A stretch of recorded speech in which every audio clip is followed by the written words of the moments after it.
Donc, bonjour à tous. Pour ceux qui viennent de nous rejoindre, je suis Laura Balp, chargée de projet marketing au sein d'XL Group.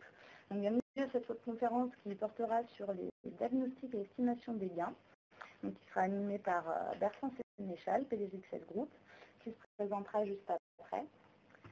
Alors, juste quelques rappels concernant le fonctionnement de la webconférence. Donc pour le confort de tous, les micros sont coupés, donc vous pouvez intervenir via le chat sur votre droite.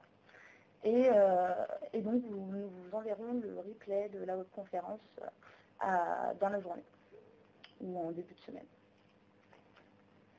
Je vais brièvement vous parler d'XL Group. Donc en quelques mots, XL Group, c'est un cabinet de conseil et de formation qui est spécialisé dans le domaine de l'excellence opérationnelle. Nous sommes présents sur toute la France avec une antenne à Paris et à Toulouse. Et nous avons ouvert une filiale en Suisse en 2014. Donc maintenant, je vais laisser Bertrand vous exposer cette conférence. À tout à l'heure. C'est à moi. Bonjour à tous. J'ai la chance de clore cette saison. On va parler de saison de nos webconférences et puis des formations flash. Je vais vous parler c'est assez original de finir l'année sur quelque chose qui permet de démarrer des projets, qui s'appelle le diagnostic de performance, et puis on parlera aussi de la manière dont on peut estimer les gains, et ce qui est important sur les gains, c'est de savoir les piloter. Donc je vais vous parler du diagnostic, du contexte, d'un certain nombre de choses autour du Lean, parce que le Lean, c'est le grand mot tarte à la crème que beaucoup de gens, on aime bien se mettre d'accord sur ce qu'on entend derrière ce mot. Après, je viendrai un petit peu sur des sujets un peu techniques qu'on peut retrouver dans un diagnostic Lean. Je balayerai rapidement qu'est-ce qu'il peut faire, en tout cas, quelles sont les conditions dans lesquelles on peut réussir ce travail-là, parce que c'est un moment extrêmement important. On passera quelques minutes sur la feuille de route qui est probablement ce qui donne une vision à un projet et qui permet de se projeter sur le court et le moyen terme. Et puis je terminerai sur un certain nombre de points sur le fait de piloter la performance et puis sur le rôle que peut tenir XL dans une telle démarche. Donc c'est toujours pareil, je pense que les entreprises qui s'intéressent au Lean, où on voit beaucoup de termes, excellence opérationnelle, amélioration continue, en tout cas toutes les entreprises qui se posent des questions par rapport à leur propre performance, c'est issu d'un certain nombre de difficultés ou de constats que vous pouvez faire en interne. Le premier qu'on rencontre le plus fréquemment, c'est j'ai un mal fou à servir tous mes clients, alors que ce soit des clients dans un monde industriel ou que ce soit des clients dans le monde du service. Là, j'ai pas tout ce que je dirais aujourd'hui, ça porte aussi bien sur le monde du manufacturing que le monde du tertiaire, du service. Donc, j'arrive pas à servir mes clients. En tout cas, j'y arrive, mais alors j'en parlerai après au prix d'une gymnastique absolument extraordinaire. Souvent, les délais sont trop longs, les clients se plaignent, l'interne se plaint, c'est ce qui est écrit en dessous, tout ça, ça génère de l'insatisfaction.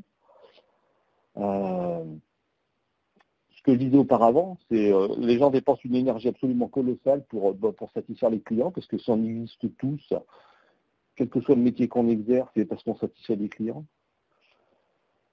Ce qu'on constate régulièrement, c'est que les entreprises, surtout toutes ces dernières années, elles ont connu des aléas, c'est-à-dire qu'elles ont connu de la croissance, elles ont connu de la décroissance, elles ont fait des acquisitions, elles ont eu des moments de stagnation, elles ont eu un certain nombre d'événements au sein de l'entreprise qui génèrent forcément un certain dysfonctionnement. Et souvent, le plus grand dysfonctionnement qu'on rencontre, c'est la multiplicité de nouveaux produits, de nouveaux services. Si on est créatif, si on invente, on a forcément régulièrement des nouvelles choses qui sortent, et c'est la moindre des choses. Maintenant, il faut que tous les process, que tout ce qu'on a construit derrière, ça puisse le permettre. Et puis, ce qu'on constate aussi, c'est que forcément, tout le monde fait des efforts. J'ai des nouveaux clients, j'ai mon chiffre d'affaires qui grandit. Voilà, globalement, mon entreprise a l'air bien se porter, mais je ne comprends pas pourquoi, ou en tout cas, j'ai beaucoup de difficultés à faire en sorte que, au niveau de ma rentabilité, les choses n'ont pas l'air forcément de s'améliorer. Parfois même, les choses se dégradent. Donc tout ça, forcément, on le voit, vous n'avez pas attendu une entreprise comme XL pour vous aider dans ce genre de démarche. Vous existez, vous vous développez, vous innovez, vous servez vos clients, vous vivez, vous vous construisez, vous continuez à vivre, mais comme je vous dis, c'est au prix d'efforts et ce qu'on nous qualifie d'exploit. Les exploits, c'est quotidien, parce que les gens s'investissent énormément, les gens sont passionnés par leur entreprise, sont passionnés par leurs produits, ils adorent ce qu'ils font. Maintenant, c'est une gymnastique et tout ça entraîne, qu'est-ce que ça entraîne? Beaucoup de tension, parce que on s'engueule, parce que les gens ne sont pas contents, parce que les clients se plaignent. Donc quand un client se plaint, on a toujours tendance à se tourner vers celui qui visiblement a peut-être fait ce qu'on pense être une erreur. Hein. Derrière tout ça, ça génère un sentiment d'inefficacité. On a l'impression qu'on bosse comme des fous, on passe des heures, on s'investit, on construit. Les gens ne sont pas contents. Un indicateur qui est très fort chez nous, c'est parfois une hausse des accidents du travail. Alors, accidents du travail, ça ne veut pas forcément dire des accidents qui entraînent un arrêt de travail, mais des accidents du travail, des maladies, des fameux TNS. Voilà. Et une hausse des coûts internes. Parce que pour pouvoir satisfaire les clients, qu'est-ce qu'on fait? On prend des intérimaires ou on recrute de façon temporaire. Donc, c'est un des facteurs. Hausse des coûts internes. Donc, derrière tout ça, de la démotivation. Et puis, comme je le disais au préalable, la rentabilité n'est pas forcément meilleure. Et puis, bien évidemment, quand on discute avec ces entreprises, tout le monde a des bonnes solutions. La direction a une vision.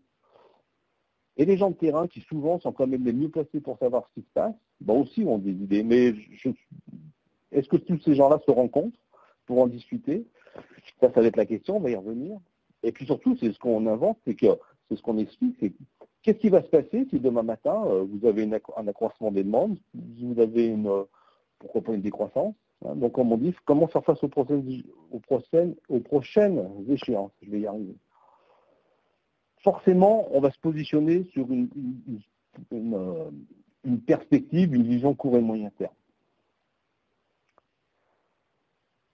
Donc, comme je le dis de façon un peu provocatrice, le Lean, ce n'est pas une boîte magique, ce n'est pas un remède miracle. Ce n'est pas parce qu'on aura décrété dans l'entreprise qu'on fait du Lean que les choses vont aller mieux. Faire du Lean, ce n'est pas faire un 5S, ce n'est pas faire de la VSM. Ça, c'est une approche outil. Ce n'est pas forcément ça qui va permettre d'améliorer un certain nombre de choses et surtout de se mettre dans une perspective de pilotage de sa performance. Donc, je vois trop d'entreprises qui disent « je fais du Lean, donc forcément ça va aller mieux ». Ça va aller mieux, c'est un peu l'effet placebo. Non, je vais en parler après. Il y a un certain nombre de choses qui permettent de construire et de se projeter et de se mettre dans une mécanique de pilotage de sa performance. Donc le Lean, forcément, vous en avez tous entendu parler. Je sais que parmi les gens qui sont là aujourd'hui, vous êtes extrêmement nombreux. Vous avez tous des expériences qui sont parfois réussies, même souvent. Il y a souvent des gains spectaculaires. Quand je parle de gains spectaculaires, ce sont des choses qu'on peut appeler des quick wins. Parfois, sur une semaine, on est capable de faire des gains absolument incroyables. Les gains, ce n'est pas forcément immédiatement financier. Ça peut se voir, j'en reviendrai après sur un certain nombre de points. Il y a des entreprises qui ont réellement réussi des transformations. Et quand on parle de transformation, c'est physique, mais c'est aussi dans l'aspect culturel et dans l'aspect du pilotage. Et puis, bien évidemment, il y a des échecs ou un certain nombre de choses qui sont mal passées. Et il y a forcément aussi des déçus. Donc, j'indique en dessous ce qui est important, en tout cas, c'est notre vision à nous, c'est les façons dont on aborde les choses. Le Lean n'est pas une démarche qui vise à faire de la réduction de coûts. La réduction de coûts, c'est du court terme, c'est de l'immédiat, c'est parce qu'il y a des vrais problèmes, et là, on est plus dans une démarche de rationalisation. Ça n'empêche pas d'utiliser un certain nombre d'outils du Lean pour faire de la rationalisation, mais ce dont je vais vous parler aujourd'hui, c'est qu'on se projette dans une démarche positive et constructive à moyen terme. Le Lean, ce n'est pas une boîte à outils. Considérer que le Lean, c'est une boîte à outils, c'est une erreur. Les outils, on les utilisera, les outils, mais ce qui est important, c'est quel est le bon outil pour ma problématique, pour les problèmes que je rencontre par rapport à mes équipes.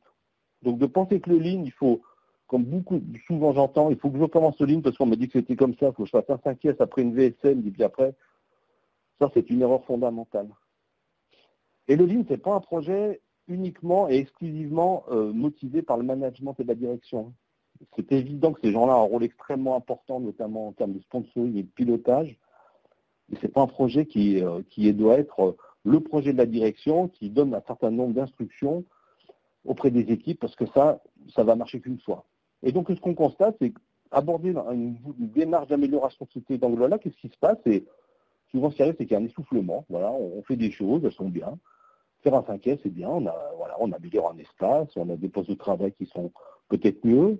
Et puis après, faire une VSM, pourquoi faire une VSM? Voilà. Donc, Et donc le projet s'essouffle parce que les gens ne voient pas du tout quelle est la vision, ni quelles sont les perspectives de ce projet, où est-ce qu'on a envie d'aller.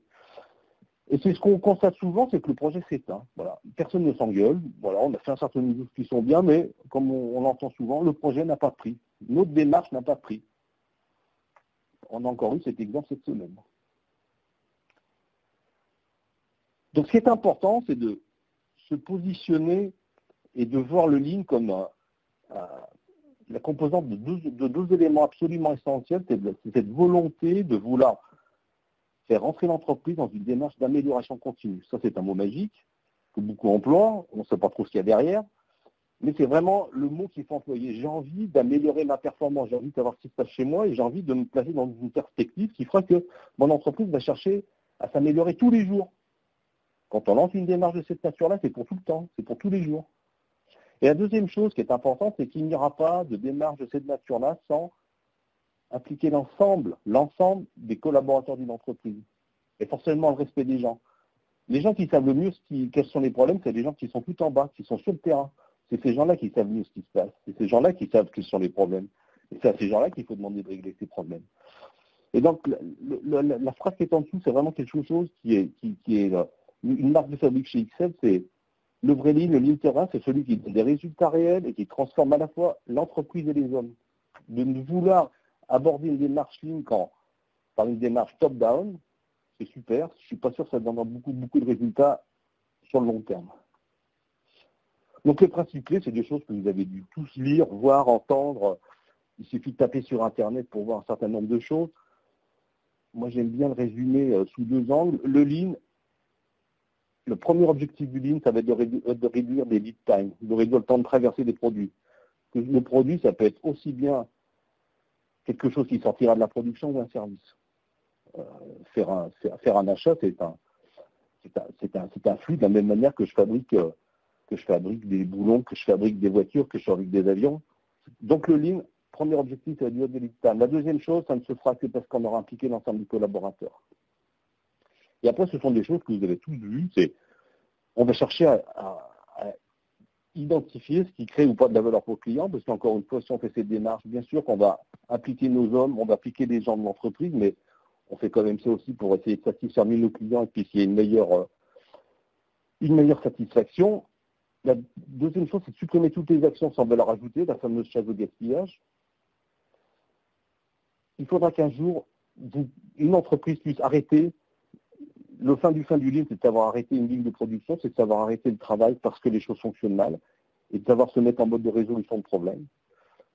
Et puis la dernière chose, ce dont je parlerai rapidement, c'est on ne peut pas aborder le Lean sans se positionner dans une démarche projet. Il faut se positionner avec une vision et nous, on aime bien parler et très volontiers de projet de transformation. On va bouger des choses, on va bouger des flux, on va bouger des hommes, on va changer des cultures, on va changer des habitudes. Voilà. Le Lean, c'est vraiment un projet de transformation.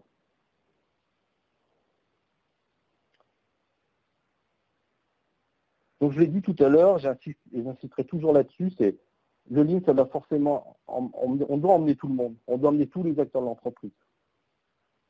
Et on va, en mettant en place cette démarche d'amélioration continue, l'idée c'est de tendre vers l'excellence opérationnelle. L'excellence opérationnelle, c'est rien de moins que d'avoir cette fameuse mécanique vertueuse d'amélioration continue qui permet de savoir où on en est chaque jour, parce qu'on pilotera chaque jour. Donc ça veut dire quoi? Ça veut dire définir des objectifs et ses ambitions. Il faut être ambitieux quand on fait un projet Lean. Il ne faut pas avoir peur de dire je veux réduire de X, je veux améliorer de temps. Il faut être extrêmement ambitieux. Forcément, il faut un peu de méthodologie. C'est un projet. Un projet sans méthodologie, c'est vite le Far West. On viendra sur la notion de roadmap. Et puis, extrêmement important, si on fait du Lean, c'est que les choses vont s'améliorer. On va réduire des choses, on va améliorer un certain nombre de choses. Et tout ça, il faut pouvoir le mesurer, il faut savoir où on en est. À partir du moment où on sait piloter ces projets, on sait piloter toutes ces choses-là, mesurer les gains, calculer les gains, ce n'est pas la chose la plus compliquée qui soit. Donc, deux choses importantes. On ne peut pas réussir un tel projet sans l'engagement et le sponsoring au niveau de la direction générale, au niveau de la direction d'entreprise. C'est extrêmement important. vouloir seul dans son coin mener un certain nombre de choses, c'est extrêmement vertueux, c'est respectable. Ça restera quand même au niveau d'un service, au niveau d'un niveau de production, au niveau d'une entité. Est-ce que les résultats seront là? Je ne sais pas. Et ce qui est ensuite extrêmement important, c'est qu'on ne réussit pas une démarche comme ça sans que l'ensemble du management soit impliqué, donc relayé dans les services et les ateliers quotidiennement par ce qu'on appelle, nous, le management de proximité. Ce sont on va dire, les managers premier niveau. Ça c'est extrêmement important. J'y reviendrai après. Donc, on parle de projet. Maintenant, quand on parle de projet, c'est toujours pareil. Vous avez tous entendu parler, dans le Lean, il y a à peu près 1 million d'outils. On peut l'aborder, on pense pouvoir l'aborder de toutes les façons possibles et imaginables. Donc, c'est toujours les mêmes questions. C'est je commence par quoi? Et quelle méthode, quel outil, quelle démarche? Comment je m'y prends face à cette richesse? Comment je vais m'y prendre? Comment je vais m'y prendre? Est-ce que je vais avoir besoin d'une société extérieure? Est-ce que je peux le faire seul? Est-ce que j'ai besoin d'un coup de main? Et forcément, quand on part sur un projet, ça va peut-être coûter des sous. Donc, si ça me coûte des sous, comme toute entreprise qui se respecte, j'ai envie de savoir, mais quel pourrait être le ROI? Qu'est-ce que je vais gagner? Qu'est-ce que je vais économiser? Est-ce que l'investissement, il va être à la hauteur de ce que je pense pouvoir gagner? Une chose extrêmement importante, et est vraie, comme j'ai envie de dire, pour beaucoup de projets, que ce soit de l'informatique, que ce soit n'importe quel projet, c'est la côté gestion de la résistance au changement et l'accompagnement au changement. C'est un mot qu'on utilise avec beaucoup on est extrêmement précautionneux là-dessus parce que le Lean, c'est un vrai projet de conduite du changement. Maintenant, la conduite du changement, c'est encore une fois quelque chose qui est extrêmement tarte à la crème. Ça serait extraordinaire que je puisse arriver chez vous, je fais une magnifique formation à la conduite du changement et au changement, et puis demain matin, on se dit, tout va aller bien. Bon, j'ai envie de dire, ça serait extraordinaire que ça marche comme ça. Donc, le Lean, c'est vraiment ce qui va permettre de conduire changement, mais on conduira changement puisqu'il va y avoir associé à ça des chantiers terrain. J'y reviendrai après, vous verrez, il n'y a rien de plus facile que en impliquant les gens, que de les faire changer. Jamais les gens ne vont refuser le changement qu'ils proposent eux-mêmes. Et dernière chose sur un projet Lean, vous lancez un projet Lean, c'est pour tout le temps. Donc ce qui est important, c'est quelle sera la pérennité de ce que je suis en train de construire. Est-ce que ce que je suis en train de faire, est-ce que demain matin, ça va fonctionner? Est-ce que dans 6 mois, dans 1 an, dans 2 ans, est-ce que la mécanique vertueuse que je suis en train de mettre en place va tenir sur la durée? Le métier d'une entreprise comme XL, c'est de permettre aux clients d'être complètement pérennes et autonomes sur ce pilotage. C'est absolument essentiel dans une démarche. C'est sûr que moi, en tant que société de conseil, si vous me demandez d'intervenir chez vous pendant 10 ans, je viendrai avec plaisir. Mais ce n'est absolument pas l'objectif. Vous devez, le plus rapidement possible, être autonome pour pouvoir faire avancer votre entreprise. Alors, j'ai un petit souci. Voilà. Donc, quelles sont les conditions du succès? Je vais aller assez vite là-dessus. Il faut toujours combiner cette vision stratégique au niveau de la direction, c'est-à-dire que c'est la direction de donner le rythme, c'est la direction de donner d'afficher la volonté et l'envie, et avec toutes les conditions que ça nécessitera en termes de projet. Quand je parle de ça, je dis, je lance un projet, j'ai une vision stratégique par rapport à ça, je veux améliorer ci, je veux optimiser ça, voilà, quelle sera la structure, comment sera mon entreprise dans 2 ans. Donc ça, c'est absolument essentiel que la direction donne cette vision du pourquoi je lance un projet, et après, les choses, elles doivent forcément se passer sur le terrain. Donc c'est pour ça qu'on combine toujours cette approche, c'est un peu schématique, top-down, bottom-up, mais ça c'est extrêmement important. Il y a une vision de la direction, et après les chantiers doivent se passer sur le terrain avec les gens de terrain, le management de proximité. Et c'est là où on va parler de chantier. Mais tout ça c'est bien, mais si je vous donne un petit peu une vision de ce qu'est une démarche d'excellence opérationnelle, sachant qu'aujourd'hui je ne parlerai que d'une partie du cadre 1, on va dire que c'est toujours la même démarche, c'est-à-dire que ça commence toujours par le point que je vais aborder juste après sur le diagnostic de performance, parce que c'est la brique de base de la pyramide. Ensuite, il y a toujours un certain nombre d'étapes qui sont importantes. Alors, cette démarche-là, elle est extrêmement généraliste, ça s'applique aussi bien à une PME qu'à une entreprise beaucoup plus importante qui dispose de plusieurs usines en France, en Europe ou dans le monde. Après, il faut adapter en fonction de la structure de l'entreprise. mais c'est toujours la même démarche. Je fais un diagnostic, on analyse la direction, il faut identifier des sponsors, parce qu'une démarche de cette nature-là ne va pas fonctionner parce qu'il y a un certain nombre de gens qui vont pouvoir être les sponsors, donc mener un certain nombre de chantiers. Il faut que je forme des gens en interne. Alors, dans une entreprise d'une centaine ou de 150 personnes, on ne va pas former 150 personnes, on va former à minima une personne. Dans une entreprise un peu plus structurée, on en va en former plusieurs. Et c'est là où on parle de réseau d'amélioration continue, c'est quelque chose d'extrêmement important. Il doit y avoir des représentants dans les différents services, dans les différentes villes, dans les différents pays. Et après, en termes de mise en œuvre, c'est toujours la même chose. Il y a une petite partie de formation, parce qu'il faut quand même comprendre ce dont on parle. Et après, on parle toujours de chantier pilote. Je fais des pilotes qui doivent donner des résultats extrêmement rapides. Ces chantiers pilotes, ça permet de commencer, alors on parle de boîte à outils, mais encore une fois, ça va dépendre de la taille des entreprises, mais je commence à travailler sur mes standards. Je dois avoir des standards pour l'ensemble de mes structures, l'ensemble de mes services, l'ensemble de mes usines, l'ensemble de mes entités, qu'elles soient en France, en Europe ou dans le monde. Il y a un certain nombre de choses qu'il va falloir standardiser pour que tout le monde puisse se parler, se comprendre et s'aligner. Et la dernière chose, alors autant sur les phases 1 et 2, nous, en tant que société de conseil, on est extrêmement présents. La partie 3, l'entreprise doit commencer à prendre son destin en main. Quand on parle de déploiement, il y aura eu des étapes préalables de formation, de chantier pilote. Donc il y a un certain nombre de personnes qui auront appris déjà beaucoup de choses. Entre la formation et le fait de côtoyer des consultants, ça permet de prendre son autonomie. Et en plus, et donc derrière, vous allez pouvoir travailler sur le déploiement, on pourra intervenir toujours en expertise. Mais là, vous devez commencer à prendre votre destin en main. Mais vraiment, ça, c'est extrêmement important. Et si vous voyez l'échelle d'état en dessous, une démarche Lean, on ne part pas pour une démarche qui va durer 2 ou 3 mois. Une démarche Lean, c'est une vision moyen terme, voire parfois même long terme. Transformer une entreprise, c'est du travail de 1 à 2 ans. Donc la première étape d'un projet de transformation, c'est le diagnostic. Le diagnostic, c'est vraiment le moment, j'ai envie de dire, le plus important dans cette nature de projet. Vouloir se lancer dans un projet comme ça, en fonçant en tête des en se disant je vais faire ci, je vais faire ça, comment voulez-vous que les gens se sentent impliqués, se sentent concernés et comprennent pourquoi on lance ce genre de projet? Donc c'est indispensable de faire un diagnostic. Et un diagnostic, ça commence toujours par une préparation. Vous faites tous des projets, quel qu'il soit, et un projet se réussit parce qu'il est bien préparé. Le Lean n'échappe pas à ça. Donc la préparation, c'est la chose la plus importante. Et dans le cas de la préparation, donc ça c'est vraiment très rapide, c'est une journée sur site pour nous, parfois avec 2 consultants. Voilà, tout simplement, la chose la plus importante, on va préparer notre timing.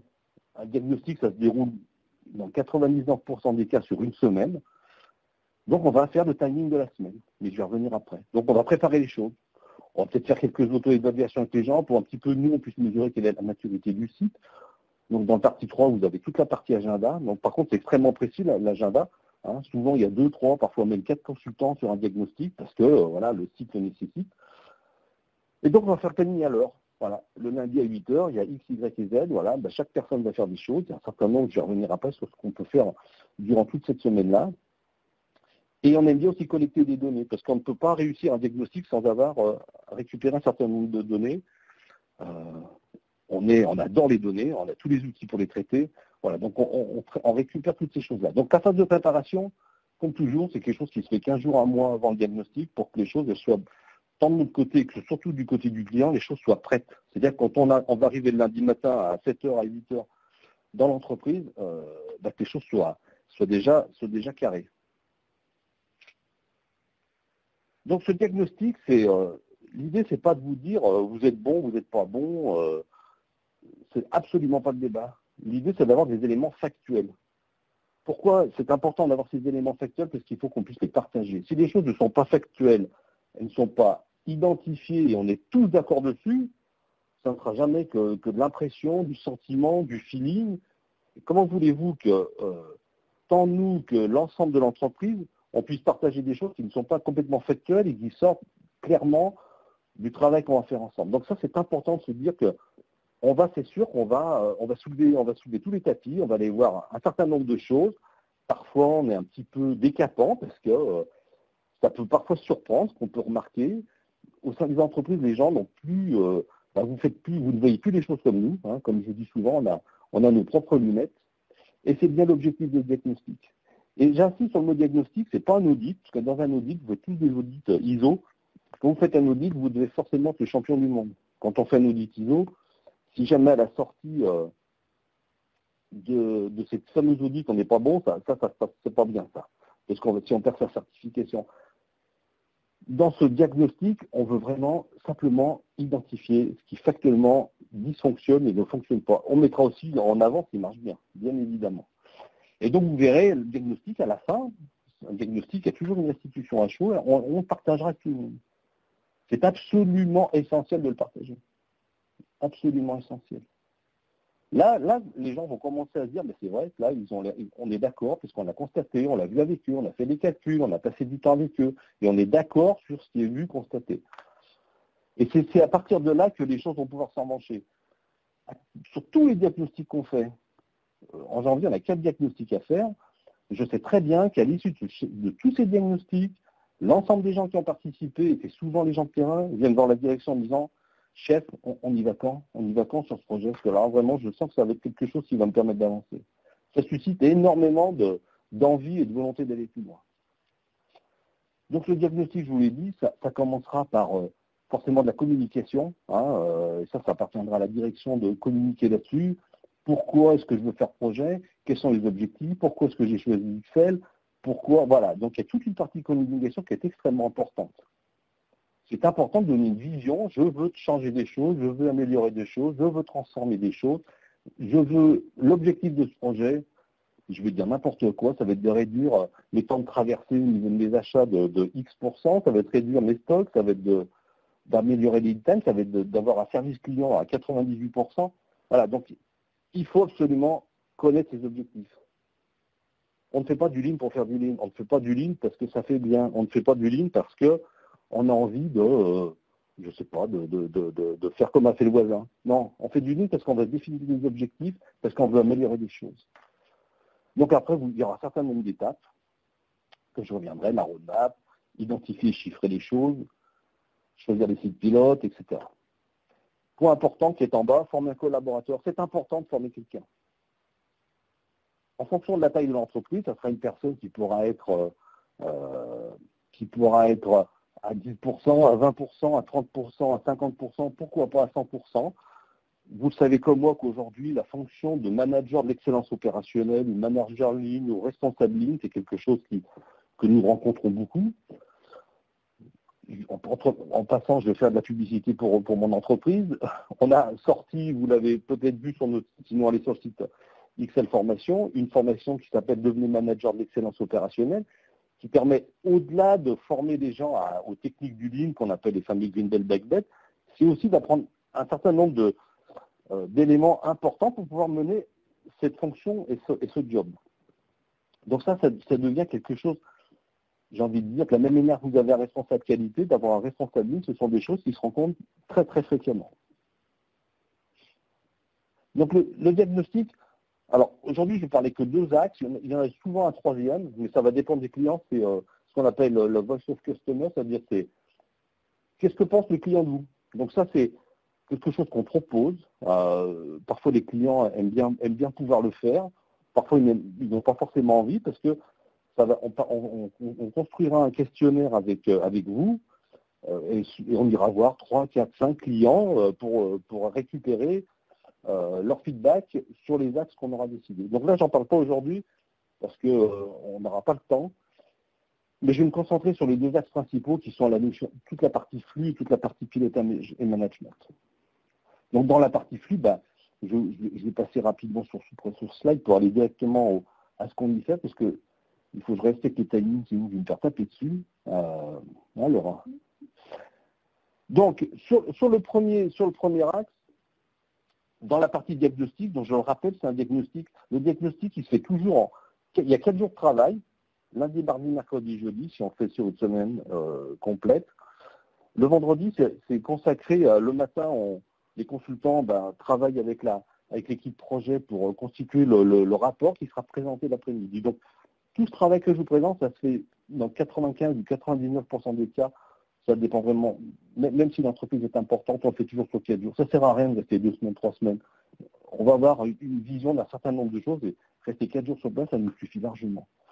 Donc on pourra faire une VSM macro, mais pas sur l'ensemble pas sur l'ensemble des services ou l'ensemble de l'usine.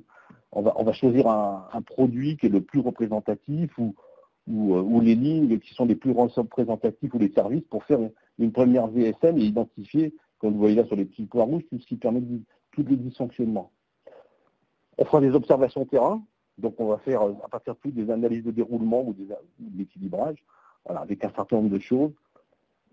J'imagine que certains d'entre vous ont déjà pratiqué ce genre d'outils. On fera aussi, c'est souvent quelque chose qui est extrêmement visuel. C'est le diagramme spaghetti qui permet soit de suivre un produit, soit de suivre les hommes, pour voir un petit peu ce qui se passe. Nous, quand on arrive dans une entreprise, c'est toujours quelque chose qui nous saute aux yeux quand on voit des gens qui courent dans tous les sens. Quand les gens se promènent, se croisent, etc., c'est que quelque part, on le dit un peu peut-être de façon réductrice et rapide, il n'y a pas de flux. On ne voit pas le flux. Les gens courent partout. Le diagramme spaghetti, c'est bien parlant. On fera des études de poste, c'est-à-dire qu'on va passer un peu de temps derrière un poste de travail, voir un petit peu les choses, comment elles se passent, pour imaginer l'aspect de l'économie, encore une fois la distance parcourue, des notions de perte de temps ou tous les gaspillages. Avec à droite, vous voyez un certain nombre de diagrammes qu'on sort. Hein. Tout ça, ce sont des standards chez Excel. Hein. La partie verte et la partie en valeur ajoutée, puis un certain nombre de choses. Qu'est-ce qu'on fait là-dedans? On recherche uniquement, exclusivement la NVA. On fera du changement de série, on fera des diagrammes de flux s'il y a besoin. J'ai du mal avec les... Ça, c'est l'étude de données sur l'aspect stock. Donc ça sera issu de toutes les données qu'on va pouvoir recueillir chez vous. Voilà, donc nous, on a des outils pour analyser tout ça. Là. Les gens qui ont déjà un peu pratiqué le Six Sigma vont connaître un peu les outils sur la droite. Donc on utilise un certain nombre d'outils pour avoir une idée des stocks, de savoir la rotation des stocks, les diagrammes ABC, etc., etc. Donc là, on va faire un vrai travail là-dessus. Ensuite, il y aura, là j'ai fini sur la partie flux, donc maintenant je passe sur la partie du management.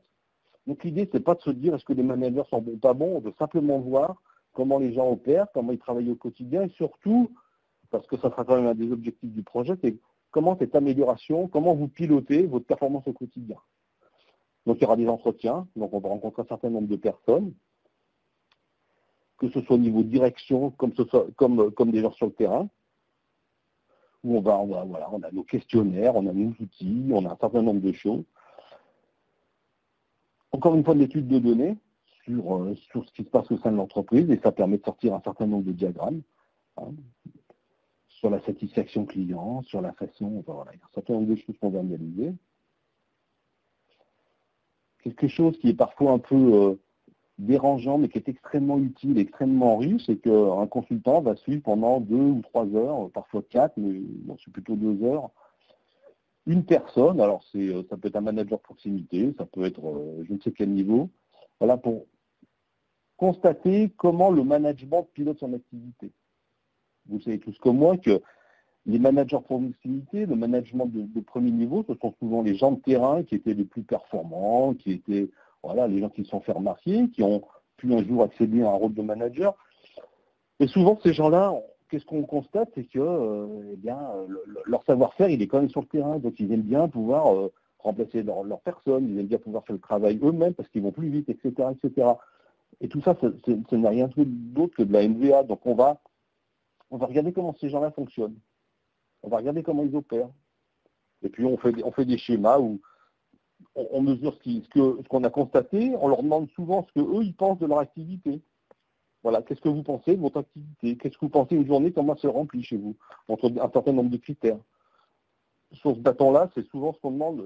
On va voir son patron, lui demande comment voyez-vous l'activité de votre manager, et puis souvent ce qu'on leur montre après, c'est voilà quelle doit être, dans un monde rêvé, dans un monde idéal, quelle devrait être la répartition de vos activités. Et encore une fois, ce n'est pas pour dire aux gens, vous faites mal votre travail, vous faites bien votre travail, non, c'est juste pour rechercher là-dedans quelle est la NVA, et puis derrière, pouvoir donner des perspectives d'amélioration. Bon, on va regarder comment vous gérez les problèmes. Et souvent, de la résolution de problèmes, la gestion de problèmes dans les entreprises, maintenant, est-ce qu'elle est suivie, est-ce qu'elle est gérée, est-ce qu'il y a de la méthodologie, est-ce qu'il y a des outils, est-ce qu'il y a des standards, Est-ce que c'est utilisé? Est-ce que c'est piloté? Ça, c'est un sujet central dans une démarche d'amélioration. On fera un certain nombre de diagrammes de cette nature pour mesurer un petit peu la maturité. Voilà, typiquement celui-là, c'est quelque chose qui est extrêmement parlant. Quand on parle de supervision active, ça c'est le pilotage actif qu'on peut retrouver au niveau des services, au niveau du terrain, au niveau de la direction industrielle. Voilà, donc on peut faire cette analyse sur tous les niveaux-là pour mesurer un petit peu comment les choses se passent. Quand on sort un tableau tel que vous avez là, où les éléments au centre sont pas très très remplis, on se dit qu'il y a quand même des progrès à faire. Voilà. Vous voyez, typiquement, quand je vois réunion de pilotage hebdo 0%, j'ai envie de dire que dans 90% des entreprises sur lesquelles on démarre un projet d'amélioration, c'est souvent quelque chose qu'on constate.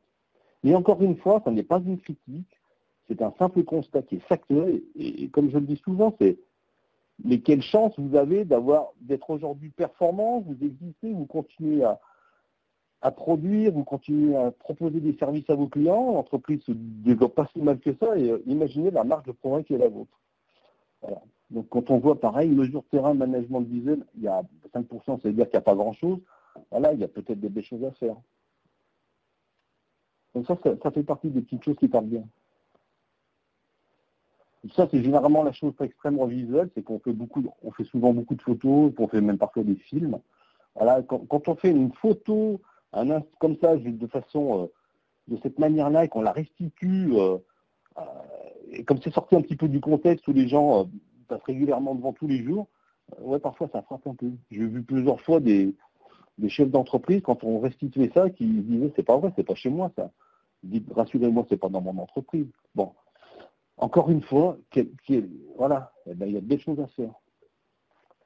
Et le 5S, encore une fois, c'est toujours quelque chose qui nous fait parfois un peu sourire. C'est pas juste, le 5S, c'est pas juste une démarche qui vise à ranger ou à faire en sorte que les choses soient plus claires. C'est un outil qui est extrêmement puissant, qui va beaucoup plus loin que ça.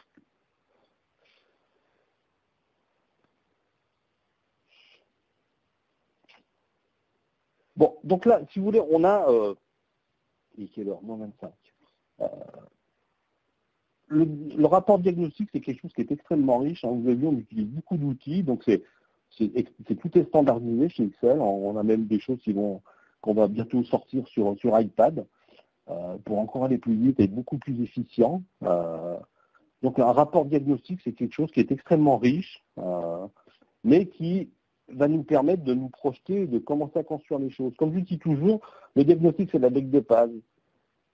Ensuite, il faut absolument que la direction nous dise, moi, si je fais ce projet-là, c'est parce que je veux améliorer telle et telle chose. Et moi, je pose toujours une seule et même question, c'est qu'est-ce qui fera que vous serez satisfait du travail des consultants d'Excel dans 6 mois, dans 1 an? Comment est-ce que vous pourrez mesurer votre satisfaction par rapport à ça? Comment est-ce que vous pourrez mesurer le fait que vous êtes dans ce que vous êtes projeté? Donc, à partir du moment où on a le diagnostic, on sait quels sont les enjeux, les objectifs de la direction. Notre travail, parce que c'est là où on a aussi une grande valeur ajoutée, c'est de construire cette fameuse feuille de route. C'est-à-dire qu'entre le diagnostic et la brique de base et les objectifs, comme je dis toujours, il va se passer un certain temps. Et notre travail, c'est de construire à ce moment-là les chantiers et les outils qu'on va utiliser pour pouvoir atteindre ces objectifs. Il y a beaucoup de projets comme on ne fait pas de 5S. Ça n'a aucun sens. Parce que votre flux, il est organisé de telle manière que c'est lui-même qui met un peu la panique dans votre entreprise. Donc on peut faire autant de 5S qu'on veut, ça continuera. Donc c'est à ce moment-là, et cette fameuse construction de la feuille de route, c'est un travail extrêmement riche, qu'on ne fait pas tout seul, on le fait avec toutes les équipes, pour se dire on va faire les choses comme ça. C'est toujours pareil, un projet ligne, ça se démarre à un certain endroit dans l'entreprise. Il y a un endroit où il ne faut pas aller, il y a un endroit où ce n'est pas le bon moment. Donc c'est aussi notre travail de dire, nous on vous conseille de commencer avec cette équipe-là, sur cet outil-là, sur ce chantier-là, parce que c'est comme ça que la mécanique va prendre. Parce qu'encore une fois, il va falloir faire en sorte que les premiers chantiers, ce soit comme on dit généralement, avec grand plaisir, des quick wins. Il faut donner envie aux autres de dire, mais il y a les collègues, ils ont fait ça, c'est super, et quand est-ce que c'est mon tour? Et puis j'ai envie de dire aussi, il faut qu'il puisse y avoir des gains qui soient visibles, que ce soit, je ne sais pas, sur du 5S, on va gagner d'espace, mais aussi peut-être, et on en parlera, sur des aspects financiers. Donc cette feuille de route, c'est vraiment un moment important. C'est là où on va vraiment se définir comment on va passer de l'état actuel à une première échéance qui peut être de 6 mois à 1 an, et puis mettre en place cette fameuse mécanique de l'amélioration continue. Ça sera souvent aussi à cette occasion-là qu'on fera une sensibilisation du comité de direction, parce qu'on partage tous que c'est que le Lean. Tout le monde en a une vision, tout le monde a une compréhension, tout le monde pense que, tout le monde imagine que, il y en a certains qui pensent que c'est comme je disais tout à l'heure, un remède magique, il y en a qui pensent que la société de conseil va arriver avec une merveilleuse boîte, avec tout un ensemble de belles choses, ils vont les poser sur la table, et puis on va vous laisser avec ça, puis on va repartir. Ça, c'est le meilleur moyen d'aller dans le mur. Nous, on ne viendra jamais avec des solutions toutes faites. Ça, c'est une grande erreur. D'abord, ça serait de l'arrogance. Et ensuite, les solutions doivent venir des gens de terrain. Même si nous, on les connaît, ce n'est pas nous qui allons les mettre en avant. Ça sera aux gens de terrain de nous dire, oui, mon problème, c'est celui-là. Très bien, ok, ça, c'est ton problème. Qu'est-ce que tu as comme idée pour le résoudre? Alors, c'est peut-être ce que vous pensez, c'est peut-être schématique, ce que je dis, mais ça se passe tout le temps comme ça. Voilà, donc on va s'aligner quand même avec la direction pour bien se comprendre, s'entendre, quels sont les enjeux, où est-ce qu'on va, comment on va le faire. On va passer une demi-journée, parfois une journée, puis on va faire comme à beaucoup de gens, on va leur faire des petits jeux pédagogiques pour qu'ils comprennent ce que c'est que le Lean. Hein. Ils vont plier du papier, on va faire tout un tas de belles choses. Voilà, on va tous se mettre d'accord. Et à ce moment-là, on va faire notre feuille de route. Et là, on va commencer à pouvoir parler sur les enjeux, sur les potentiels d'amélioration. À partir du moment où je sais ce que je vais faire, comment je vais le faire, et quels sont mes objectifs, là, on peut commencer à parler de gains. Si jamais un des objectifs, ça va être de faire, même un chantier 5S, un chantier 5S, on peut faire énormément de réduction, on peut faire énormément de gains. Ça peut être de la surface, ça peut être tout un ensemble de choses.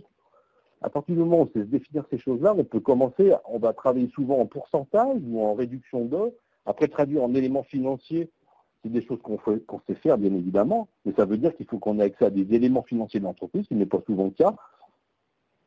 Mais si jamais on se dit qu'on veut réduire, je ne sais pas, ses stocks de 33%, va réduire ses stocks de 33%, traduire en éléments financiers, ça, je pense que la direction financière sait le faire.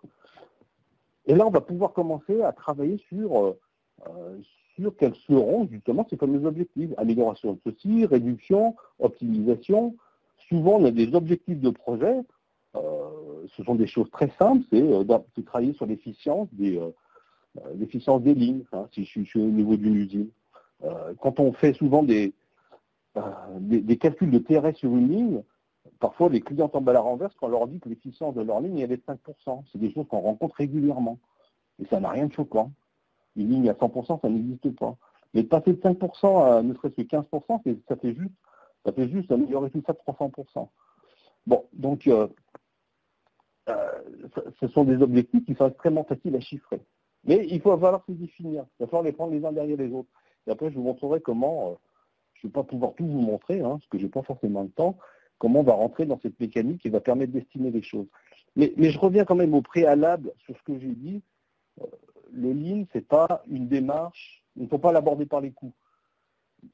On travaille toujours en SQDC. Quand on pilote, on pilote en SQDC. Qu'est-ce que c'est que le SQDC? Je pense qu'il y en a beaucoup d'entre vous qui connaissent. Sécurité, qualité, délai et les coûts. Les coûts ne sont qu'une conséquence des 3 éléments dessus. Ça ne sert à rien de vouloir améliorer les choses si on ne travaille pas en sécurité. Ça ne sert à rien. Et nous, on n'améliorera pas les choses si la sécurité n'y est pas. Ça nous est déjà arrivé de commencer des projets en disant au président ou au directeur général, monsieur, aujourd'hui, vous avez un niveau de sécurité qui est extrêmement bas et qui est extrêmement... Vous êtes à risque, il y a même un risque mortel. Ça fait partie de notre job. Donc la partie sécurité, c'est essentiel. Qualité délai, on en a parlé au préalable. Et quand vous avez le S, le Q, le D, ben là, forcément, le coût ne sont qu'une conséquence. Et après, il faut savoir le piloter. Et donc, c'est là où on va travailler sur quels sont les chantiers prioritaires, on le fait où, on le fait avec quelle équipe, on le fait quand, on le fait comment, on le fait à quelle période, parce que forcément, comme tout le temps, toutes les entreprises, elles sont débordées de projets, elles sont débordées de travail, et rajouter un projet de plus, c'est un projet de plus. Et encore une fois, tout ça, ça se prépare, tout ça, ça se planifie, il y a des moments pour le faire, il y a des moments pour ne pas le faire. Vous avez parfois une saisonnalité dans votre activité, il faut peut-être le faire à un moment où c'est plus bas, etc., etc. Donc, définir ces chantiers prioritaires et la façon dont on va le faire, c'est juste en le but de cette feuille de route. Et ça, c'était absolument essentiel. On y passe du temps sur la feuille de route. Hein. C'est généralement c'est 1 à 2 jours de boulot et c'est des belles journées de travail. Et dernière chose, on mettra en place des modalités de pilotage. C'est un projet. il y aura du monde, il y aura des ressources, il y aura un chef de projet client, il y aura un chef de projet chez XL, il va falloir que ces gens-là discutent, il va falloir que ces gens-là se rencontrent, il va falloir qu'ils rendent des comptes, il va falloir que si on a décidé ensemble d'un certain nombre de pilotages, d'amélioration de gains, il va falloir qu'à chaque comité de pilotage, on puisse regarder où ça en est. Voilà, donc tout ça, ça se met aussi en place.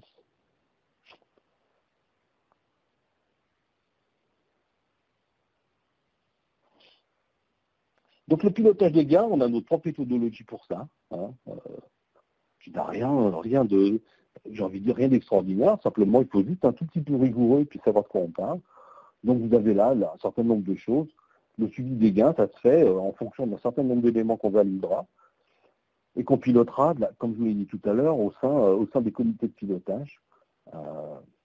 Bien sûr, à partir du moment où on a identifié un chantier, on a su faire une première évaluation. Hein.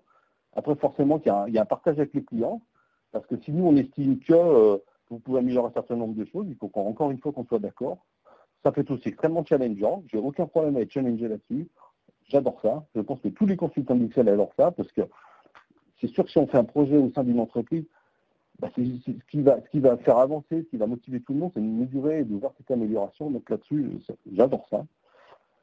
Après, on va suivre les choses, il y aura un certain nombre d'éléments qui peuvent se passer, et puis au niveau des pilotages, on va faire des confirmations, on va les valoriser, et tout ça, ça se verra au niveau des comités de pilotage.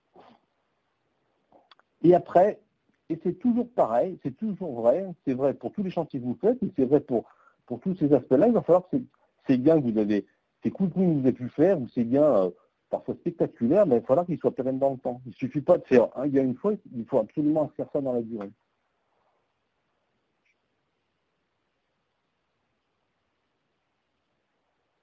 Donc, pour résumer, je suis presque dans les temps. Quelles sont les clés du succès? C'est de travailler sur un diagnostic factuel. Encore une fois, c'est pas du sentiment, c'est pas du feeling, c'est pas du je pense que, j'imagine que, ou on m'a dit que, parce que ça ne sert à rien. Vous n'avez pas besoin d'Excel pour vous dire, tiens, on m'a dit que, et je pense que. Nous, on a besoin de mesurer, on a besoin de constater. Ça nous arrive très très souvent que quand quelqu'un nous dit, je ne sais pas, dans mon service achat, aujourd'hui, on arrive à sortir une facture, une commande en 3 jours. On nous va dire c'est super, mais on veut le constater. Donc on va passer du temps avec vous pour faire une analyse peut-être de déroulement du processus, pour voir quel est réellement le lead time.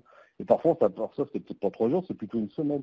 Et tout ça, il faut le partager. L'idée, c'est pas de dire, encore une fois, vous êtes bon, vous n'êtes pas bon. L'idée, c'est, on est d'accord, on part de cet élément-là. Et c'est sûr qu'on nous apporte un regard externe, et surtout, on apporte de la méthodologie. Ce qui est important dans un projet de cette nature-là, c'est toute la méthodologie. Puisque les outils, j'ai envie de dire, c'est du grand bon sens, hein, le fameux GBS. C'est que du grand bon sens. Bon, faire des VSM, faire de l'analyse de données, c'est peut-être un peu plus technique, mais bon, on n'en fait pas non plus tous les jours. Mais le reste, ça ne sera que du bon sens. Nous, ce qu'on va vous apporter, c'est toute cette structure, toute cette méthodologie, bien sûr l'expertise des gens, quel est le bon outil par rapport à ma problématique. Et puis après, vous devez prendre votre destin en main. Vous devez absolument, et c'est essentiel, avancer ensemble, avancer tout seul. Et comme je vous disais tout à l'heure, et ça on aime bien le dire, être acteur de son propre changement permet de réduire de façon importante la résistance au changement. Je pense que la palisse n'aurait pas dit mieux. Mais c'est vrai. Jamais on parlera de conduite du changement au niveau des gens de terrain. Jamais on en parlera. Parce que ça, d'abord, c'est un mot qui fait peur, c'est un mot où les gens, qu'est-ce que c'est encore que le truc? On m'en a parlé tous les jours, je ne vois pas du tout ce que c'est. Non, à partir du moment où vous demandez aux gens de travailler sur leurs propres problèmes, d'apporter leurs propres solutions, ils ne vont pas venir vous voir une semaine ou 2 semaines ou 3 mois après en vous disant chef, là, ce que je t'ai proposé comme solution ne me convient pas. Non, les gens sont acteurs de leur changement. Ils avancent et ils travaillent avec vous.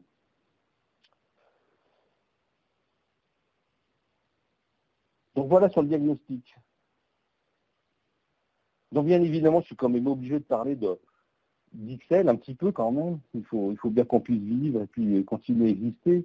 Le diagnostic, comme on dit, c'est un exercice délicat. Nous, on a réussi à le faire en 1 semaine parce que on en a déjà fait plus. Je mets plus de 100, je pense qu'on en a fait largement plus de 100. Donc aujourd'hui, c'est une mécanique qui est extrêmement bien rodée, avec beaucoup de standards. Donc il nous permet d'aller vite. Parce qu'en plus, on sait ce qu'on veut rechercher, on sait où il faut aller, on a l'habitude dans les questions de savoir poser la bonne question aux personnes. Voilà. C'est sûr que tous les consultants d'Ixel sont des gens de terrain, c'est-à-dire qu'il n'y en a aucun que j'ai recruté et que j'ai peint en consultant. Non, ce sont tous des gens qui viennent du terrain, qui ont une expérience soit dans le monde industriel, soit dans le monde des services, et puis qui un jour a voulu mettre à profit d'une entreprise, d'une société de conseil, tout leur savoir-faire. Donc tous les consultants d'Ixel, ouais, ils ont entre 15 et 20 ans d'expérience, parfois beaucoup plus. Forcément, on a cette impartialité dans toutes les mesures qu'on fait. Hein. Bien sûr, forcément, les gens d'Ixel, ils ont un certain savoir-faire. On utilise des standards, ce qui nous permet d'aller vite, de produire un compte-rendu de 4 jours de travail quand vous avez 3 ou 4 jours de consultant. C'est juste un travail de titan et on arrive à le faire pour le vendredi matin, pour pouvoir le présenter le vendredi après-midi, encore une fois, parce qu'on a tous les outils pour ça. Et puis, on travaillera toujours dans le logique de transfert de compétences. Si vous ne prenez pas votre destin en main, si vous n'êtes pas autonome, si vous n'êtes pas capable de reproduire un certain nombre de choses, votre démarche, elle s'éteindra un jour ou l'autre. Parce qu'il n'y aura pas la personne ou les personnes ou la compétence pour pouvoir mener et aller plus loin. Je crois que c'est le dernier slide. Quand je parlais de formation, on associe toujours et souvent une formation Green Belt ou Black Belt en même temps qu'on lance les premiers chantiers. Ça a beaucoup de sens de former un certain nombre de personnes, alors ça peut être qu'une seule personne, après en fonction de la taille de l'entreprise, ça peut être 2, 5, 10, je ne sais pas, et de combiner la formation avec les chantiers. Comme on le met là, c'est, si vous regardez, vous avez les 2 premiers modules, c'est la partie Green Belt, et les 2 derniers, c'est la partie Black Belt. Quand on attaque le diagnostic, souvent, c'est bien de pouvoir avoir fait les 3 premiers jours de formation pour les personnes concernées. Parce qu'ils ont reçu un certain nombre de choses théoriques, et ils vont mettre ça en œuvre directement dans leur entreprise, et ils vont mettre les mains dans le cambouis avec nous. Et ainsi de suite. Donc, la combinaison de cette formation en module avec les chantiers terrain, c'est le meilleur moyen de s'approprier la technique, la méthodologie, et de comprendre et de savoir où on va. Hein. Et la dernière étape, qui est dans Black Belt, qui est le dernier module, là où on apprend, on donne encore un peu plus d'outils, de clés aux gens pour pouvoir travailler eux-mêmes sur leur propre démarche de transformation. Bon, il y a une partie accompagnement du changement, enfin, il y a un certain nombre de choses. Voilà, donc ça, c'est toujours quelque chose qui est extrêmement vertueux de combiner cette formation Green Black avec la partie diagnostic et avec les chantiers.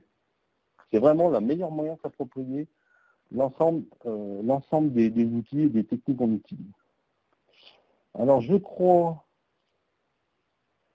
que nous arrivons au moment des questions. Et je vois qu'il y a beaucoup de questions. Alors, par laquelle je vais commencer.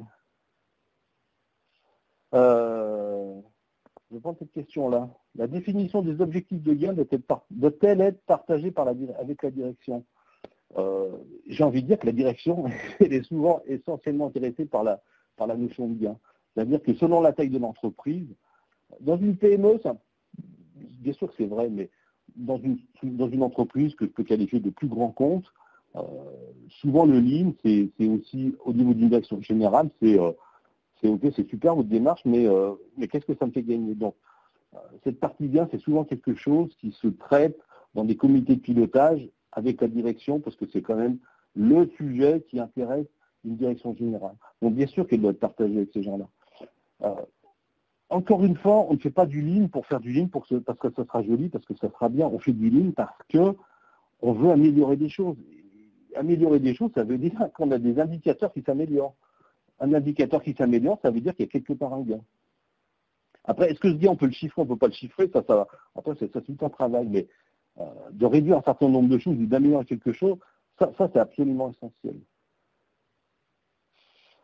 Grande question, comment convaincre la direction générale pour mettre en place l'esprit et la démarche libre? Ça, c'est quelque chose auquel on est régulièrement confronté.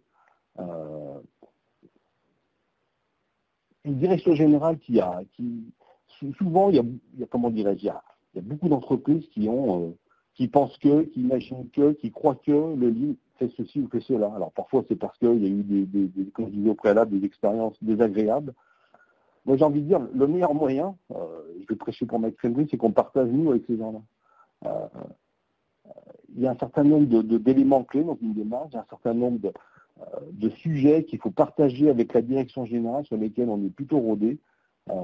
Maintenant, une direction générale qui considère que Lean n'est pas la meilleure des choses pour sa propre entreprise, j'ai envie de dire que le chemin va être long. Voilà, le chemin va être long. Alors, qu'est-ce que j'ai comme belle question? Comment faire le choix du chantier pilote et quels sont les critères? Ça, c'est absolument essentiel.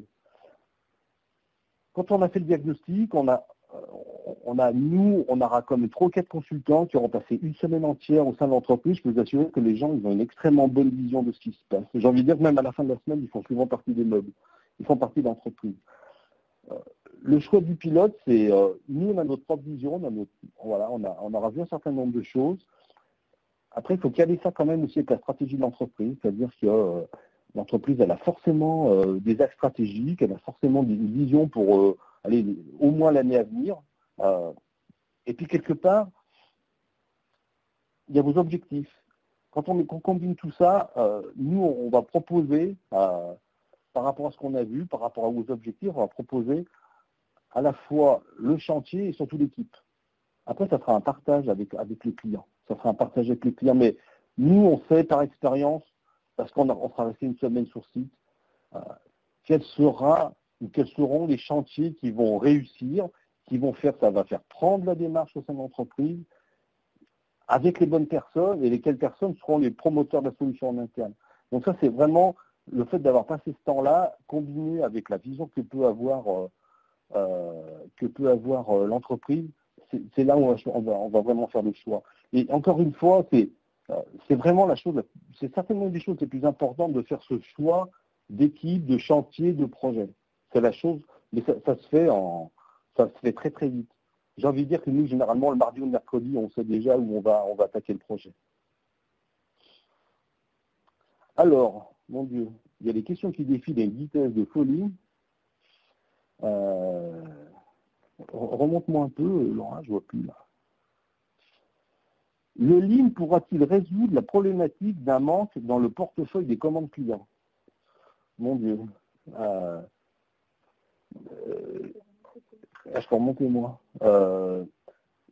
Je ne crois pas que Lean, une entreprise qui est en manque de commandes, je ne pense pas que ce soit Lean qui va beaucoup l'aider. Maintenant, c'est sûr que après, il faut voir la situation de l'entreprise. Soit l'entreprise est dans une situation délicate, elle n'a pas de commande, ça veut dire qu'elle n'a pas de production, que ce soit service ou industriel. Donc là, on est plutôt dans une mécanique de rationalisation. Maintenant, si jamais vous montrez aux clients à quel point vous vous impliquez, vous avez travaillé sur vos lead time, vous avez travaillé sur votre délai, sur la livraison, je ne trouve plus le mot, mais peu importe, vous allez rassurer votre client. Voilà, peut-être que ça va vous aider, mais j'ai envie de dire qu'une entreprise qui est dans un manque de commandes, je ne suis pas sûr que ce soit Lean qui va l'aider. J'ai envie de dire que c'est plutôt d'avoir une direction commerciale qui sera efficiente. Je ne sais pas remonter, moi, Laura. Je clique dedans. Ah oui, mon Dieu, c'est magnifique, ça. Alors, qu'est-ce que j'ai comme question? Vous avez évoqué le développement de certains outils sur iPad. Quels seront les outils concernés? Aujourd'hui, on travaille avec une start-up qui s'appelle Usitab, avec laquelle on collabore pour, sous 2 dimensions, utiliser les outils qu'ils ont développés. Nous, pour faire des diagnostics, c'est-à-dire pour aller plus vite, et puis en gros, c'est de la gestion documentaire un tout petit peu évoluée, parce qu'on a beaucoup d'outils dans l'iPad, et quelque part, quand vous avez 4 consultants qui se déplacent dans une entreprise, il y a une mise en commun de tout ce qu'ils font dans une seule et unique base. Et cet outil Usitab, c'est vraiment un partenaire auquel on est très très proche d'eux. C'est un outil qui a été développé pour piloter, alors c'est essentiellement tourné pour le monde industriel, pour piloter des lignes, mais d'avoir un outil qui nous permet de se déplacer. C'est-à-dire qu'on n'a pas besoin de se déplacer sur un poste de travail qui est quelque part dans un coin au niveau de l'usine. Voilà, avec cet outil-là, on peut récupérer son serveur d'assaut, on peut connecter des objets avec la technologie d'aujourd'hui. On est typiquement dans l'industrie 4.0, hein, et donc il y a vraiment une dynamique qui se met en place avec cette société, mais nous on l'utilise vraiment pour faire tous nos diagnostics. Donc ce sont des outils qui nous sont propres, on les a développés pour nous. Alors, que préconisez-vous comme plan de communication pour partager la feuille de route et l'avancée des résultats auprès de tout le personnel de l'entreprise? Ça, c'est absolument essentiel. C'est-à-dire qu'un projet de cette nature-là, les gens les plus faciles à convaincre, les gens qui sera le plus facile à entraîner, ce sera l'ensemble des gens de terrain.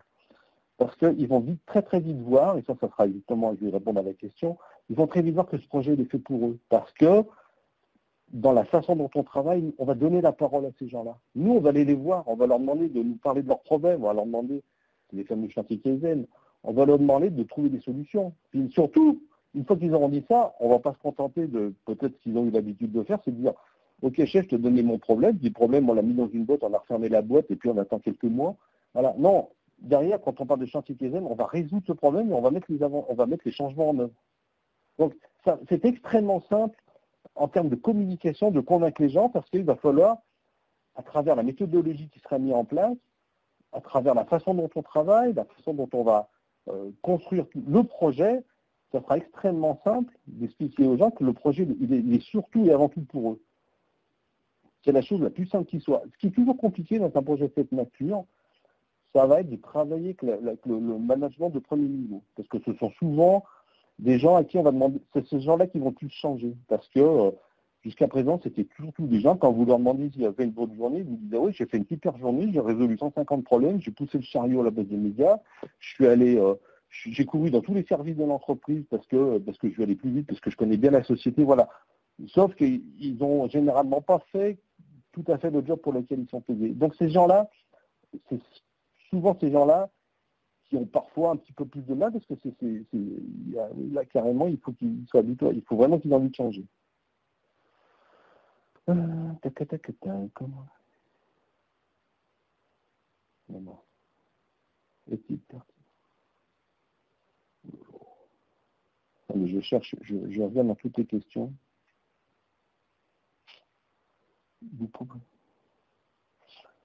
Bonne question qui me plaît. Vous proposiez de faire appel à un cabinet extérieur, mais n'est-ce pas contraire à la nécessité d'une appropriation nécessaire indispensable par les salariés eux-mêmes? Il n'y a aucune obligation à faire appel à un cabinet extérieur. C'est un petit peu ce que je disais, cette notion d'appropriation, elle va se faire de deux façons. Forcément, il y a de la formation, et c'est surtout, après, c'est de la méthodologie. Donc, c'est sûr que la formation, elle va donner un certain nombre de techniques, elle va commencer à donner un petit peu une façon de construire une démarche. Maintenant, toute la difficulté, c'est de savoir faire ce diagnostic. Faire un diagnostic, encore une fois, de façon extrêmement factuelle et de ressortir tout ce qui est important et qui est essentiel. Oui, ça demande un petit peu d'expérience, ça demande un petit peu de savoir-faire. La XL a 29 ans, donc ça fait quelques temps qu'on fait des diagnostics. Donc ça, c'est la première chose. Mais c'est ce que je disais au préalable, c'est nous, on va vous apporter cette méthodologie. Rien ne vous empêche de vous impliquer et de vous impliquer au-delà de la moyenne pour prendre la main le plus rapidement possible. Moi, je le dis tout le temps, et je le dis à tous mes clients, je considère que nous avons fait notre job à partir du moment où vous n'avez plus besoin de nous. Après, tout va dépendre de la capacité que vous avez justement à vous approprier ces techniques et surtout cette méthodologie, parce que il ne suffit pas de dire tiens, je vais faire une VSM. Et pourquoi je fais ma VSM et dans quel objectif et qu'est-ce que je vais en sortir et qu'est-ce que je vais pouvoir enclencher. Il faut aussi que vous appreniez à savoir motiver des groupes. Il faut savoir animer des chantiers Kaizen, ça c'est extrêmement important. Animer un chantier sur 3 à 5 jours, un Kaizen, qui ne sera pas juste de recueillir un certain nombre de on va faire ci, on va faire ça, puis même maintenant ça sera beaucoup plus joli. Voilà, ça s'apprend ça. Donc c'est sûr que le cabinet conseil, il va vous apporter de la méthodologie, il va vous apporter de l'expertise, il va vous faire gagner du temps, et puis quelque part, moi j'ai pas de souci avec ça.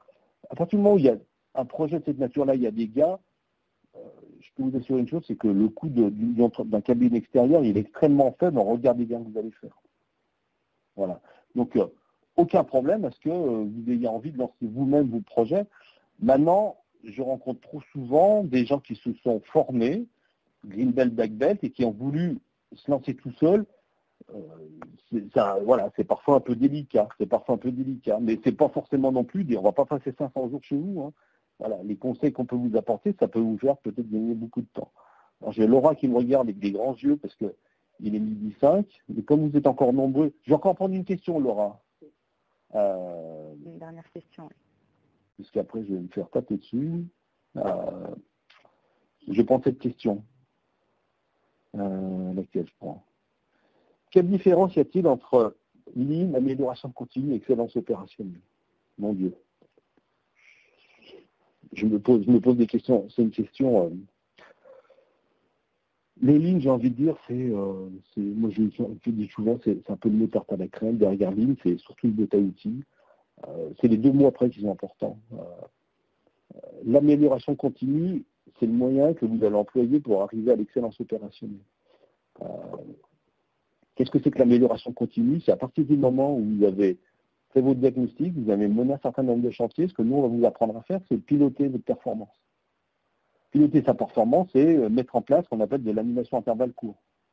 Je vais mettre en place au niveau des services, au niveau, que ce soit dans une usine ou dans le monde du service, c'est exactement pareil, il n'y a absolument aucune différence. Il faut que je sache où j'en suis. On ne progresse qu'à partir d'indicateurs. Qu'est-ce que j'ai fait hier? Qu'est-ce que je vais faire aujourd'hui? Quels sont les objectifs? Il y a eu des problèmes, j'identifie mes problèmes, donc on aura des standards, on pourra mesurer les écarts par rapport aux standards. Si écart il y a, je vais commencer à rentrer je vais noter des problèmes. Ces problèmes, donc là on rentre dans une boucle vertueuse qui s'appelle la résolution de problèmes. Si ce problème est récurrent, il revient tout le temps, ça veut dire qu'il y a quelque chose d'un peu plus, qu'il faut aller chercher un petit peu plus loin, il faut aller chercher des causes racines, et là ça s'appelle un chantier Kaizen qui peut durer 1, 2, 3, enfin non pas un jour, mais un chantier Kaizen c'est 2 à 5 jours. Et donc, quelque part, ce pilotage, vous allez identifier un certain nombre de choses et vous allez rentrer dans cette boucle vertueuse qui est, voilà, je sais où j'en suis, je sais est-ce que je suis bon, est-ce que je ne suis pas bon. Si je suis bon, je sais pourquoi. Si je ne suis pas bon, je sais aussi pourquoi. Donc, qu'est-ce que je fais pour m'améliorer? Et vous allez rentrer dans cette boucle vertueuse qui fait que vous pilotez votre activité. Lequel pilotage, c'est un cascading. Hein. J'ai ce qu'on appelle le fameux top 5, c'est ce qui se passe tout en bas sur le terrain. Je peux avoir top 15 qui sera avec du management en faisant venir des services transverses. Et puis, vous pouvez avoir le top 30 qui sera au niveau de la direction générale. Et tout ça, ça monte et ça descend. Voilà. Et ça n'est rien d'autre que du pilotage derrière des magnifiques tableaux blancs. Donc, ce sont des gros investissements sur lesquels il y aura des smileys, il y aura un certain nombre d'indicateurs qui parleront à tout le monde. Les indicateurs qu'on pilote au niveau du terrain ne sont absolument pas ceux qu'on retrouvera au niveau de la direction générale ou de la direction des services. Et là, on commence à parler d'amélioration continue. À partir du moment où nous, on constate que nos clients, ils ont mis en place toute cette mécanique d'AIC, on sait que la démarche est prise. On sait que la démarche est prise, que les choses commencent à fonctionner. Après, il y a toujours un certain nombre de choses à faire, parce qu'encore une fois, si on parle d'amélioration continue, c'est qu'on y est pour tout le temps. Et cette amélioration continue va faire que votre entreprise va tendre vers ce qu'on peut appeler, c'est le mot magique, l'excellence opérationnelle. Mais ce qui est vraiment important, c'est je mets en place une mécanique qui fera que je sais où j'en suis et que je pilote ma performance. Ce n'est pas un vilain mot que de dire que je vais piloter ma performance. Je ne suis pas en train de demander aux gens de courir 10 fois plus vite parce que je veux qu'ils sortent 10 fois plus de services ou de produits. Non.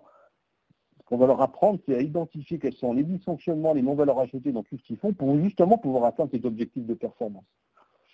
Voilà, donc, j'ai envie de dire, utilisez plutôt au sein des entreprises le terme d'amélioration continue, parce que ça, c'est vraiment, si on prend dans le bon sens du terme, c'est vraiment ce vers quoi vous devez tendre. Je sais où j'en suis. Voilà. Donc, merci beaucoup Bertrand pour cette présentation. Merci à tous pour vos questions. Désolé, on n'a pas eu le temps de répondre à toutes. On a un peu dépassé l'horaire. En tout cas, merci beaucoup d'avoir été présent. C'était donc la dernière conférence de l'année. Donc on vous retrouve l'année prochaine. Pour le moment, on n'a pas encore les prochaines dates de nos webconférences, mais elles débuteront. Il y en aura une en janvier normalement.